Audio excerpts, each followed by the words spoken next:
Salvete omnes. Hello, everyone. Welcome back. Thanks for joining me. And as we continue moving through Caesar's Gallic Wars, we're still in Book 4. We're picking up in Section 31, and we are still dealing with the boat issue. Basically, this entire thing has been a boat issue, right? The Romans have trouble getting off of the boats. Then they can't get some of their boats to the island afterwards. And now a whole bunch of boats have been destroyed in a storm. And that has made the Britons think that they have a shot at a little bit of, I guess you could say, rebellion. They call it a rebellion, or at least Caesar calls it a rebellion. It's really more of a defense because it's the Britons' land. But nevertheless, the Britons think they have a chance to get rid of this Roman threat. So we're going to pick up in 31, and Caesar is going to start off about as, I'm not going to say arrogantly, but about as confidently and propagandistically as he could. So let's take a look at Caesar. Et si non du meum consilia cognoverat, tamen et ex eventu navium suarum et ex eo quod obsides dar intermiserant, fore id quod accidit suspicabatur. So, so again, Caesar's writing about after all of this has happened, right? So Caesar knows why they are leaving from the camps, or realizes after the fact that they are leaving from the camps, and he realizes that they must have been gathering troops. Caesar, the author, knows this. Caesar, the general, doesn't know this, but Caesar, et si, even if, and when you see et si, it is often combined with a tamen. So, even if he did not yet know, had not yet learned about their plans, if he hadn't, even though he hadn't yet figured out their plans, their plots, I'm keeping the mic. Nevertheless, I'm going to translate tamen as nevertheless. I know that I've translated it as however for like the first 3 years of Latin, Latin 1, 2, and 3 in the Cambridge books. Tamen is always however, but really I think with Etsy it's better as a nevertheless. Even if he didn't yet know their plans, nevertheless, we get a weird et here. And so we can look for another et, and we get these two pairs. Et ex eventu navium suarum, et ex eo quod obsides dar intermiserant, a little bit longer of the et phrase there. Fore id quod accidit suspicabatur. So what did he nevertheless do? Even if he didn't yet know their plans, he suspected nevertheless. Where do I want to go next? Do I want to go with the stuff close to suspicabatur? Sure. He suspected that indirect statement that it would be. Fore here, a word that I struggled with until, I don't know, was I a grad student before I finally understood what fore really was? Fore is just futurum esse. My teachers always told me fore is just futurum esse. But I was like, well, no, futurum esse is futurum esse. Fore must be like some other word that means like its beginning or something like that, and it's just substituted for fore. It's like, no. Fore is literally just like futurum esse, like severely syncopated into this form. So it is just fore. It's just futurum esse. So he suspected that it would be. Well, what is it? We get the relative clause here. Quod accidit. He suspected that which happened would happen, or would be. And he suspected this from the outcome of the ships, from the outcome of his ships, the event, right? The English word event, it's literally ex and ventu, the outcome. So he suspected this from the outcome of the ships, and from the situation that, or from this thing, because I really think it's more of a that again in this case, from the fact that they had delayed to give hostages.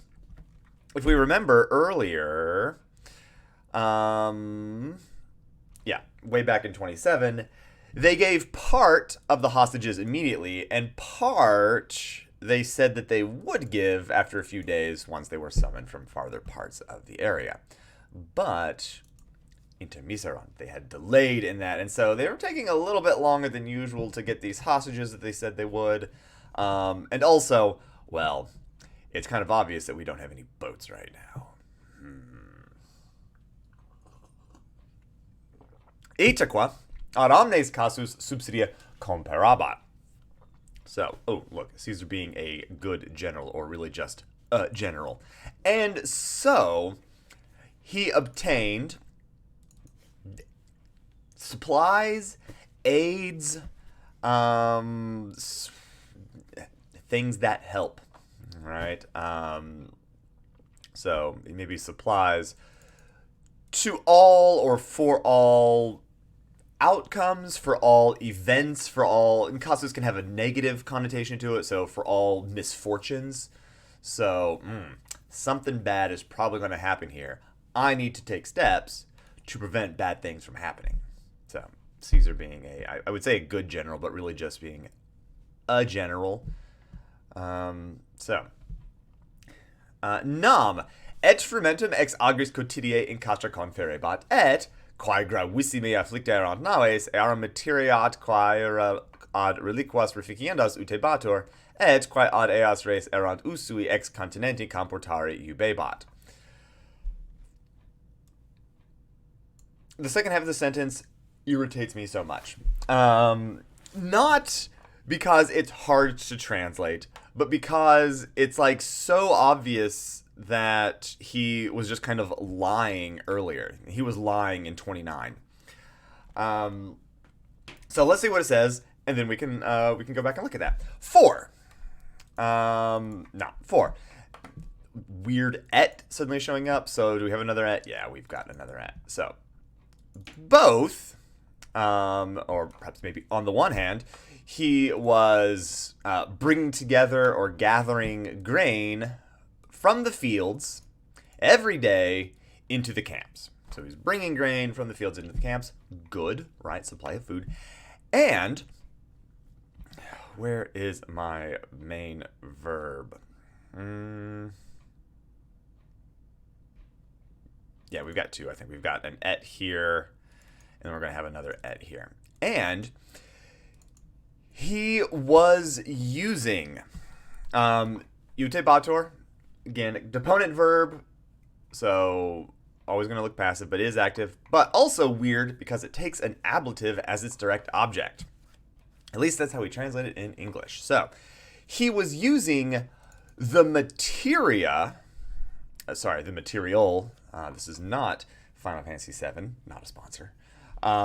He was using the material of these things. What is these things? Well, we actually have the relative pronoun in front of the antecedent here. He's using the material of these ships, which had been afflicted or damaged the most, or most seriously. Naves should go with quae. Literally, and which ships had been most seriously afflicted. Their material and their ira is bronze here. So material might be more wood. Their wood and bronze he was using to repair the others. Odd plus a gerundive to show purpose. So, which makes perfect sense, right? The most seriously damaged ships, the ships that have been totaled and are beyond repair, well, we can salvage those ships and repair the others that are perhaps less damaged. And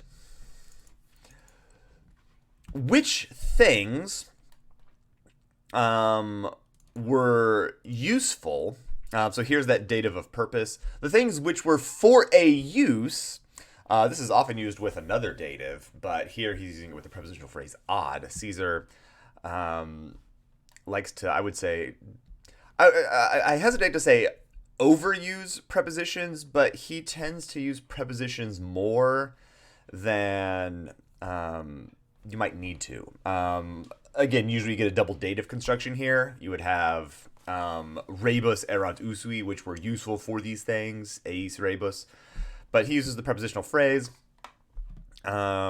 which, is perhaps more natural. It's much easier to just add another word than try to start conjugating your nouns. It's like, oh, should I have used a dative here? Should I have used the ablative? So he tends to use prepositional phrases more than just a bare case. So the things which were useful to doing this, to these things, that is like repairing boats and all of that, he orders to be brought, to be obtained from the continent, from Gaul. Okay. There were not any ships by which they were able to be carried back, and they were lacking all things which were useful to repairing the ships. And yet there was no opportunity for our men of managing or helping this affair. All right. So many ships were destroyed that, they've lost all this stuff. There was great confusion and panic almost among the soldiers, which was necessary to happen because there was no way they could get out of the situation. And then literally he's just going to send boats back to the continent to get stuff to repair the boats, and he actually already has some material for repairing the boats. So he's like, they had no way of getting off the island. 2 paragraphs later. So Caesar got the things which were required to get off the island, and they're going to leave the island. And you're just kind of like, I thought you said you couldn't do any of this. So Caesar, also being a good leader in that he, I'll say a good leader, an effective leader in being able to kind of spread some good propaganda for himself. I love Caesar, but I mean, come on, bro. This is I was going to say it's dictator stuff. And, spoilers, he becomes dictator. So, I would probably not have liked Caesar back in the day. If he were alive today, I would probably hate him. But as a historical figure, he's amusing. He's better than Cicero. Ooh, burn Cicero. All right, and so, cum sumo studio amuletibus administrator, duodecem navibus amicis, reliquis ad navigare satis commode posse effecit. And so, cum here, I think we just want it to be a cum clause going with this imperfect subjunctive. While it was being administered by the soldiers, amuletibus, with sumo studio, with the greatest zeal, enthusiasm, energy. Absolute. With 12 ships lost,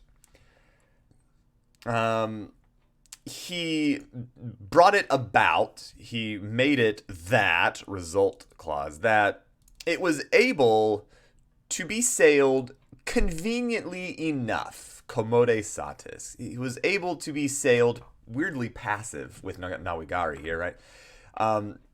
He made it. He effected that it was possible to be sailed on the remaining, with the remaining, by the remaining ships, conveniently enough.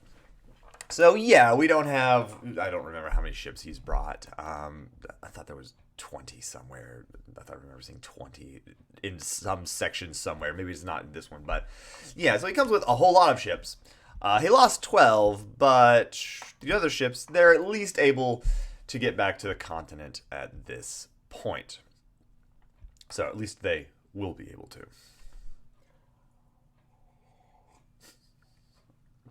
It's about to be questions, and well, this is not live. So if you have questions, as always, throw them in the chat. Number 32. We'll do one more section for this video. Dum ea geruntor, legione ex consuetudine una frumentatum missa, quae palabatur septima, nequula ad in tempus bellis suspicione interposita, cum pars arminum in agris remaneret, pars etiam in castra ventitaret, ii qui, or ei qui, pro portis castrorum instationem erant, caesare nuntia verunt, pulverem maiorem quam consuetudo feret, in ea parte videre, quam in partem legio iter fecisse. Whew, nice chunky sentence. Let's dive in. Not an ablative absolute, but easily could be an ablative absolute, right? While these things are being done. And that's just literal English translation right there. While these things are being done. Long ablative absolute here. So, with the legion sent out, frumentatum is a supine, an accusative supine to show purpose. What were they sent out to do? They were sent out to get grain, ex consuetudine, out of habit or out of custom. Una randomly thrown in here. With one legion, just the number, with one legion sent out to get grain, as is custom. And perhaps the ex consuetudine is probably being wrapped by Legione Una to show that normally only one legion would be sent out to gather grain. We've got maybe 5 legions with us. So even if we've got 5 legions, we're not going to send like 3 legions out to get grain. With one legion, like as is custom, sent out to get grain, which was called the 7th legion.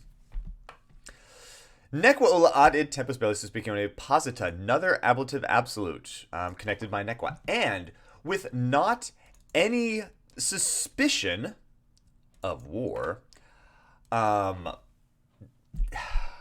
literally like interposed, right? Put upon them, placed among them. So with not any suspicion of war having like arisen, I would say, ad id tempus, literally just at that time. You could use an ablative of time when here, but he uses he uses a preposition rather than just a bare case. So there you go. I mean, English does that, right? English used to have cases when it was more Germanic. German still has cases, but English decided, now let's just use prepositional phrases, way easier than trying to remember case endings. So he still has to remember case endings, but it's really just mainly accusatives. So that legion, which was called the 7th, with it set out to get grain, and with no suspicion of war kind of assumed at that time, cum, I think this is just a boring old when, or while part of the men were remaining in the fields, part also while part were kind of traveling into the camps, were going back and forth from the camps.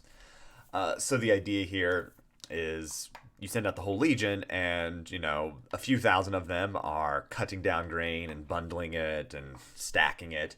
And the other half is going and like carrying it back and forth. So there's always grain being harvested or carried. So part of them are remaining in the fields and part of them are traveling back and forth into the camps. EE or AE, an EI spelling is just third person, or it's a third person pronoun, masculine nominative plural. Those who were at their post, were, at their station pro portis castrorum, just in front of the gates of the camp. Pro we usually see as like for, or maybe because of, or in exchange. Here it is literally just space. Those who were on station, like basically on guard duty, in front of the gates of the camp, those people, Caesari nuntia verunt, they announced to Caesar that, this large indirect statement is what they announced. They announced that dust, I'm just going to take this in word order, and we can put it back together as necessary, that dust greater than custom bears.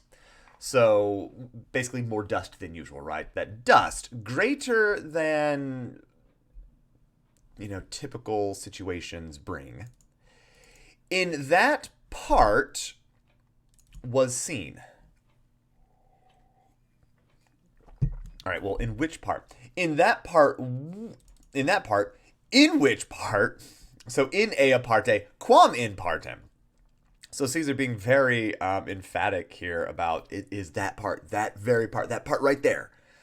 It's like Mojo Jojo talking here. Powerpuff Girls, not a sponsor. So in which part the Legion had made a journey. So the people on guard duty in front of the camps told Caesar that more dust than usual was seen in the part or in the area that the Legion had gone. So yeah, harvesting grain, 5,000 people moving around in the fields. Sure, there's going to be a dust cloud or something, right? But this seems to be more dust than usual. So I'm just reading the next sentence. Caesari id quod erat suspicatus, aliquid novia barbaris initium consilii, cohortes qua in statione erant, secum in eam partem proficisci. Ex reliquis duas in statiotum succedera, reliquas armare et confestum sese subsequi usit. So, Caesar, having suspected that which was. Caesar loves this phrase. That which was. We had it up above, right? Id quod accidit, similar situation here. I thought we saw it one other time, but yeah.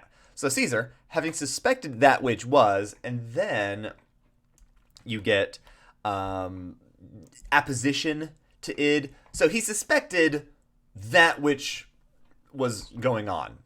Well, what was going on?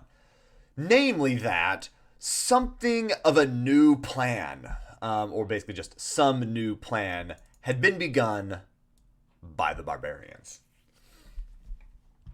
So, you could basically get rid of this clause and just say Caesar, having suspected that a new plan had been begun by the barbarians. It's perfectly fine. Caesar just says, having suspected that which was. So again, it just shows that Caesar is just so darn smart and so darn prescient. Having suspected that which was, that a new plan had been begun by the barbarians, what does he do? And if we look, we're going to have lots of accusatives. And I've noticed, and hopefully you will notice as you read through Caesar, that when a long sentence begins with Caesar, and then you have a whole lot of accusative and infinitives and whatnot. Look at all these infinitives. Look at the very end of the sentence. Oh, look, there's the word usit. He ordered. Caesar ordered all of these things to happen. This happens rather frequently. So Caesar ordered the cohorts, which is just a platoon of soldiers, the cohorts which, relative clause, which were in the post, which were on guard duty, right, which were at their stations. He ordered those cohorts to set out with him into that part, into that region. Proficisci, deponent infinitive. From the remaining cohorts, he ordered 2 of them to take over in their post, right? So we're going to kind of, the people who are on guard duty, who are on active guard duty, y'all head with me, we're going to go see what's going on. Well, we can't leave this camp unguarded, right? So we need 2 more cohorts to take over guard duty. And the remaining cohorts, outside of those 2, the rest of the cohorts, he orders to be armed and to immediately or quickly follow him. So, those of you who are on guard duty who are already armed, let's go. Cohorts 4 and 5, you take over guard duty. Everybody else, suit up. We're going out. So, solid instructions by Caesar. Like Caesar's like he's not a dumb general, if nothing else. We don't get to really see a lot of creative stuff on his part. Kind of like creative battle maneuvers and whatnot, but we do get to see him at least being a good leader. So, or at least a competent one. We will see not competent leaders in Book 5, and Book 5 is my favorite. At least has my favorite scene in it. Cum Paulo longius a castris procaesis et, suos abostibus premiat qua aegra sustinera, et conferta legione ex omnibus partibus tela coici animad vertit. Alright, so, shorter sentence. Very nice. Thank you, Caesar. Cum clause, start off. When he had proceeded from the camps, Longius Paulo, a little bit further. So he's gone a little farther from the camps, or he's gone farther from the camps by a bit. So when he had gotten a little ways away from the camps, his own men. Okay, so let's take a look at this. All right, we get an accusative, and then we get passive infinitive, another infinitive, another infinitive. Here's our main verb. So let's find out what he actually did. He noticed. So when he'd gotten a little bit of ways, a little bit farther from the camps, he noticed that his men were being pressured by the enemy, and they were sustaining, right? They were resisting weakly, poorly, so they're not doing a very good job. And he noticed that ablative absolute here, and with the legion crowded together, with the legion stuffed together, so we're going to find out as they've been surrounded, and so they've been kind of pushed together into this little group. With the legion crowded together, from all sides, weapons were being tossed. So again, going back over all that into one fluid sentence, he notices that his men are being pressured by the enemy, and they're withstanding it poorly, and weapons are being thrown on all sides with the legion crowded together. So, going to be much easier to hit your targets when they're all crowded together and there's no space between them. You'll hit somebody even if it's not your original target. All right, so not a good thing to notice, but let's have Caesar save the day. Or at least start to save the day. I don't think he saves the day until like 34. Nam quod omni ex reliquis partibus de meso frumento pars una erat reliqua, suspicati hostes huc nostros esse venturos noctu insilis delituerant. Tum dispersos depositis armis in mettendo occupatos, subito adorti, paucis interfectis, reliquo incertis ordinibus perturbaverant. Simul, equitago aqua essidis circum dederant. No, that's right. Caesar doesn't save the day. He actually pauses for this nice exposition about how the men happened to be surrounded. So the rest of 32 and all of 33 is going to be Caesar describing how his men were being attacked. So rather than just getting straight to the point, he noticed this, and so he stops them. He's like, no, let's talk about how exactly they were in such a bind. So, let's do just that. We'll get through 32. We got a nice semicolon as a break there. 4. So, how did all this happen? Because, nam quod. Nam perhaps maybe indeed, and then quod because. Indeed. Because ablative absolute going here, we get an ablative absolute with a prepositional phrase in it, right? With all of the frumento, with all of the grain mowed down, de mesa, or harvested, reaped, right? With all of the grain reaped from the other parts, reliquis partibus, pars una erat reliqua. One part was left. So the area where they're gathering grain, imagine it's been divided into like 10 sections or something. With the other 9 kind of squared, the other 9 acres harvested, there was only 1 acre left in this region. So it's very obvious where the Romans are going to go harvesting, right? So with all of the other grain mowed down from the other parts, only 1 part was left. The enemy, having suspected that, indirect statement, that our men, nostros, esse venturos huc, that our men would come here, because again, it's the obvious place to go gather grain. You're not going to leave the last 10% for the Britons. No, you're going to save it for yourselves.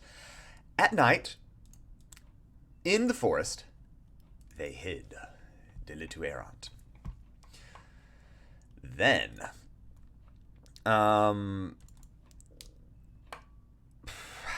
how do I want to go about this? Dispersos is an accusative, right? So I'm just going to take it as it comes, and we'll figure out what's going on here. So I know what's going on here, but I'll work it through for you. Somebody dispersed. Depositis armies ablative absolute. With their arms put down. And so we're probably talking about the Romans here. So maybe let's, assume the Romans. The Romans, having been dispersed, spread out, with their weapons put down, busy in mowing, metendo to mow, to reap, to harvest. So, having been dispersed, and with their arms put, with their weapons dropped, and busy with their mowing, suddenly, having arisen against them, that is, our men Dispersos and Occupatos, having suddenly arisen, I would say against them, with a few killed, ablative absolute, the remaining ones of our group, in certis ordinibus, ablative of manner, I guess, in uncertain ranks. We saw this on the boats, right? The Romans like to be in nice, orderly rows and columns and march. And here we have uncertain ranks. We're not quite sure what's going on. The enemy perturbaverant them, confused them, disturbed them, upset them. Just gave them a really hard time. So perturbaverant, you can have going with Dispersos and Occupatos. You could have those as the object of adorti, I think. Reliquos as the object of perturbaverant. So basically, then having risen against our men spread out and busy with mowing, with no weapons on them, the enemy confused the remaining ones after a few were killed in their uncertain ranks. And at the same time, they surrounded our men, with their cavalry, equitatu, and with their chariots, esse. All right. I'll make it a little bit of a longer video, but I feel like 33 goes best with what we just read. So let's talk about the chariots. Apologize for the length of the video. So, genus hoc est ex estis pugnae. This is the type of fighting from chariots. That's literally what that says. This is the type of fight from chariots. In other words, this is how they fought from chariots. It's going to be perhaps a little bit different than the Romans fought. Primo, per omnes partes perequitant, et telecoiciunt, atque ipso terroria quorum et strepitu rotarum, ordines pillarumque perturbant. Et, cum inter equitum turmas insinuaverant, ex essidis deciliunt et pedibus proleantur.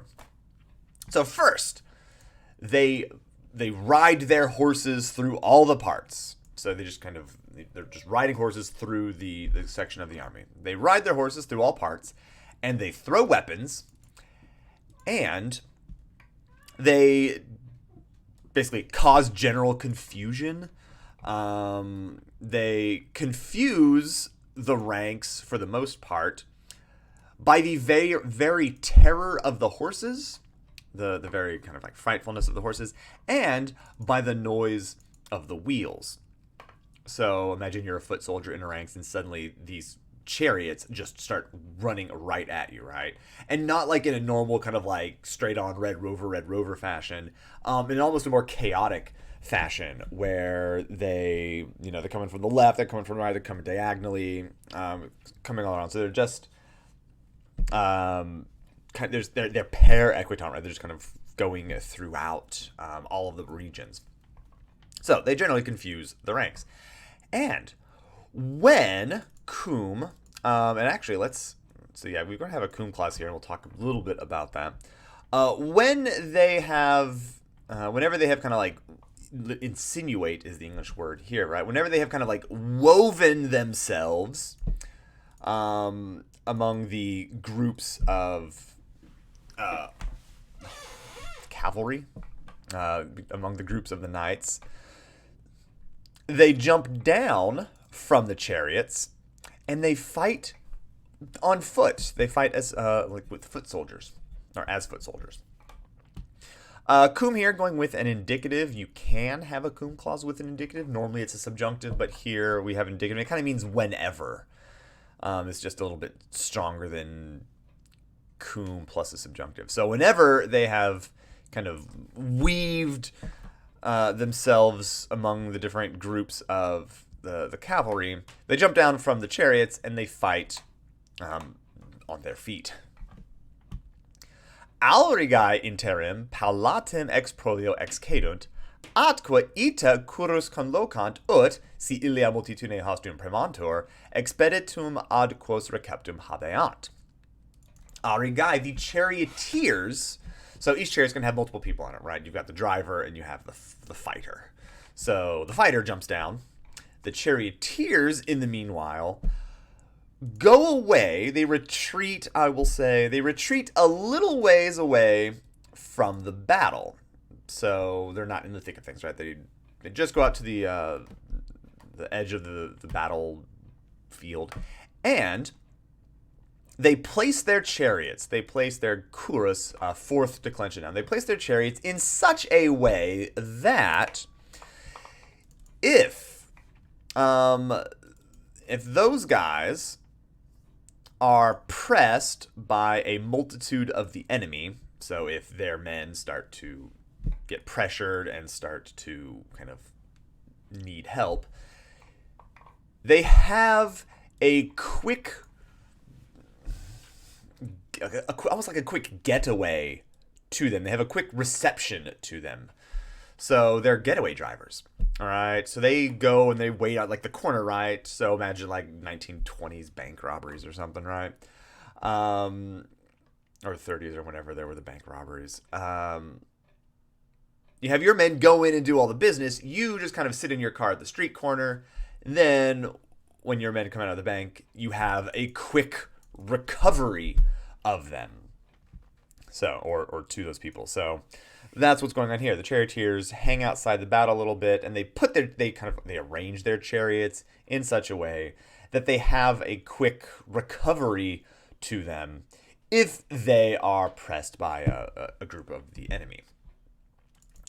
Ita mobilitate equitum stabilitatem peditum in prolis praestant, ac tantum usu quotidiano et exercitatione efficiunt, ut in declivi ac praecipiti loco incitatos equo sustenera, et brevi moderare ac flectera, et per temonem percurrera, et in jugo insistera, et se inde incurus cautissime recipere consuerent. And in this way, they display the mobility of the cavalry. So you've got the kind of the speed and power of the horses. They have the mobility of the cavalry. They have the stability of foot soldiers in battle. So they display both of these. So they get the best of both worlds, right? You've got the speed of cavalry, but you have the kind of, it's much easier to fight standing up than it is to fight from like the back of a horse or from a chariot. And they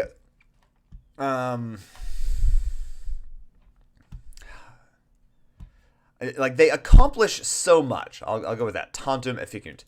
They accomplish so much in daily use, quotidiano usu, in daily use and exercise or practice, that result clause kind of as the going after tantum. So they accomplish so much that I ended my verb somewhere. It's just consuerent, that they are accustomed, they are used to kind of keeping their horses, to maintaining their spurred on horses on declines, on slopes, and steep location, and in a steep location. So on a slope and a steep location. So normally horses and chariots, nice flat surface, right? But here, they get so much done with daily use and practice that they're able to,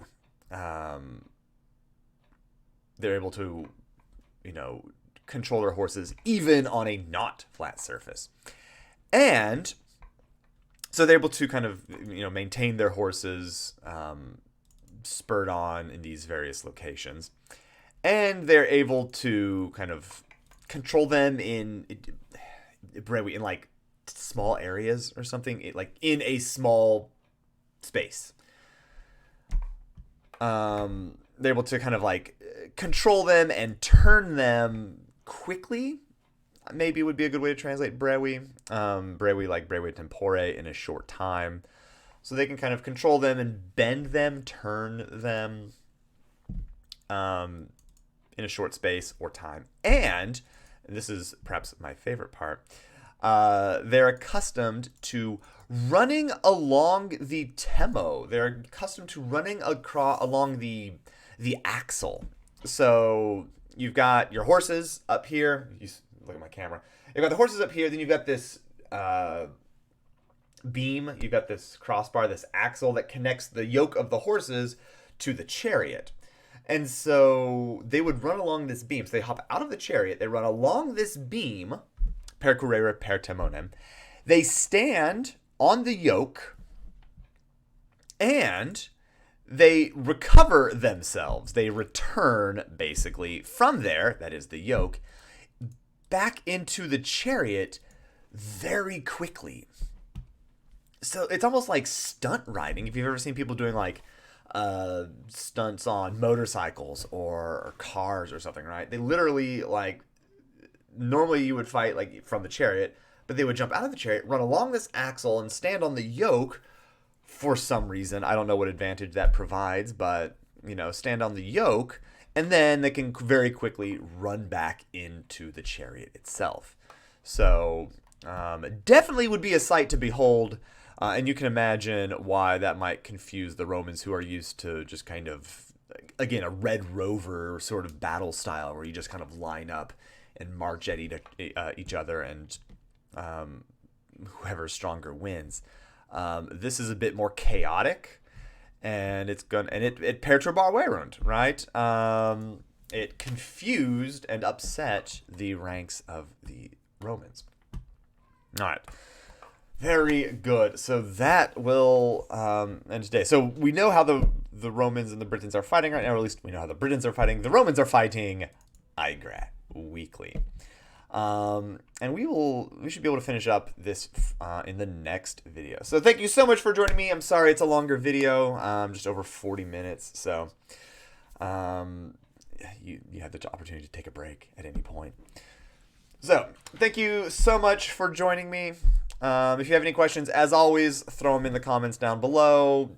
Catch me in class or send me an email. If you're not one of my students, as always, comment, like, subscribe. Let's get Caesar trending in the algorithms for YouTube. That would be wonderful. Though I don't know that I could handle such power to be pseudo famous on YouTube. So. Again, thank you for joining me. Let me know if you have any questions, and have a great rest of your day. Later.